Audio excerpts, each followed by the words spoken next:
Whenever I travel, I carry a little metal box of Altoid mints because after a 4-hour, 7 a.m. flight, everyone has bad breath. So, almost anyone is willing to take the mint from the Muslim on the airplane. And I know I've been successful when my neighbor turns and asks, "So, what's your name?" You see, even if there was an elephant in the room, I'm still the elephant in the room. Yeah, when an elephant offers you mints on an airplane, I'm fully aware that it's not always easy to accept. So when the courageously curious do pop the "what's your name" question, I try to make it worth their while. My name is Amal. It means hope in Arabic. Most days, my name is waitress at my family's Damascus restaurant, full-time university student, and then some, pre-law, world traveler, 11 countries. My name is I've performed poetry in 8 of those countries. International spoken word poet, unapologetic Muslim woman, Syrian, American, hijabi, activist, social justice advocate. My name is writer, teacher, Colorado born, mile high baby. But at the airport, my name is random search. And on the street, it's terrorist, sand nigger, raghead, oppressed, and on the news, it's ISIS, jihadi, suspect, radical. My name is could your Muslim neighbor be an extremist?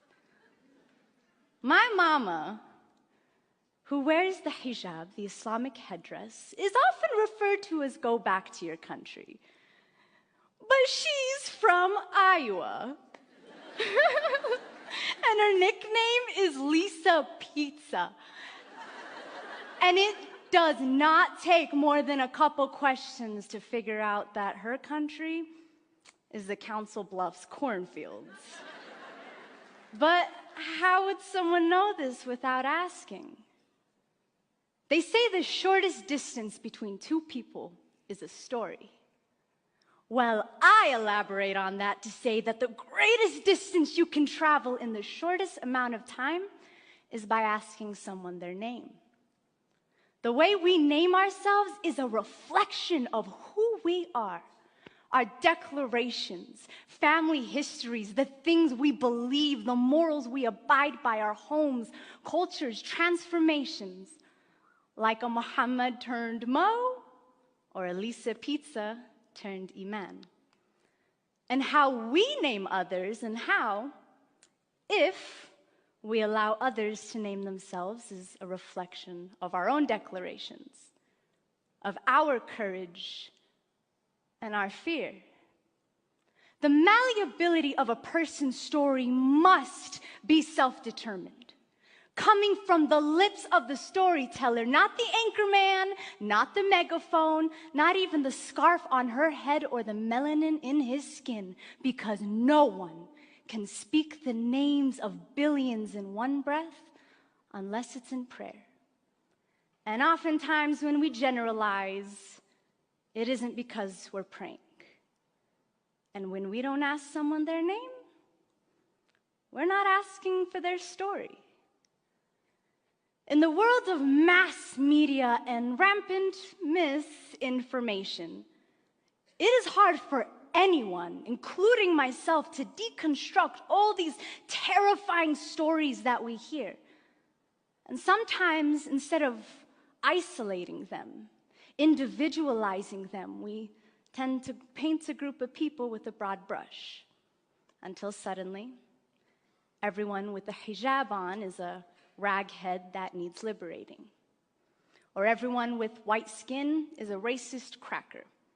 Or everyone with black skin is a fatherless nigger. Or everybody who looks like my father is gonna blow up the airplane. Or if the killer had a light complexion, he's just a mentally fragile lone wolf. And we come to this point where we feel like we don't even need to ask people their names because we already gave it to them. In Europe right now, a monumental name change is taking place that has completely transformed a humanitarian responsibility. Countries are deporting refugees. But when you watch news coverage, these refugees are being referred to as migrants. Because let's face it, deporting migrants sounds way more reasonable than deporting individuals who have been forced to flee their country because of persecution, war, and violence. The United Nations definition of refugee. On September 11th, 2001, I attended a private K-8 Islamic school. And within the first hours of the tragedy, my school received 2 bomb threats. The word terrorist was not on my spelling list, but all of us kids picked it up pretty soon after. And in naming us terrorists amidst this mass tragedy that affected us as Americans too, in the words of Dalia Mujahid, we were not just mourners, but we were suspects as well. But a few months ago, me and my very handsome white boy-looking brother named Usama and I were at the museum buying planetarium tickets, and an elderly white man walked up to me and said, "I'm sorry about everything you must be going through right now. I want you to know that not all Americans believe what these buffoons are saying. And I want you..." Yeah, he used the word buffoons. And he said, "I want you to know that we stand by you." Now, had I not been wearing a little piece of my identity on my head, he wouldn't have known to tell me this. And even though he didn't ask me what my name was, he instead told me his. I have learned from experience that when someone really wants to know, they will be willing to cross that threshold of fear and find out that my name means hope. And then they'll have the courage to ask the much more important questions that probably only I can answer. Like, what's that thing on your head? Were you forced to wear it? Are all Muslims really violent people? Does the Quran really say to kill all of us? Can you please tell me what's up with ISIS? And these questions, though seemingly uncomfortable, are how I know that I have been humanized, and are how the courageously curious know that really, I'm only as scary as the silence fear festers in. Upon meeting someone new, we ask their names. We do not assign it to them.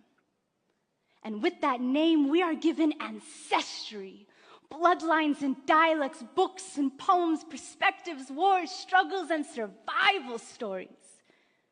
What's your name is such a short distance to cross.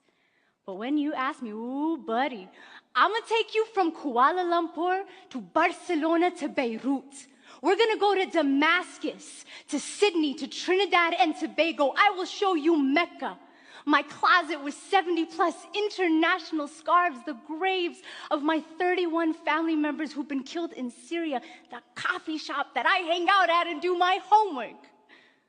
But we must have the courage to claim our curiosity, to go beyond anything we ever knew, anything we ever feared. But it takes two. The elephant who offers the mint, and the one who takes it.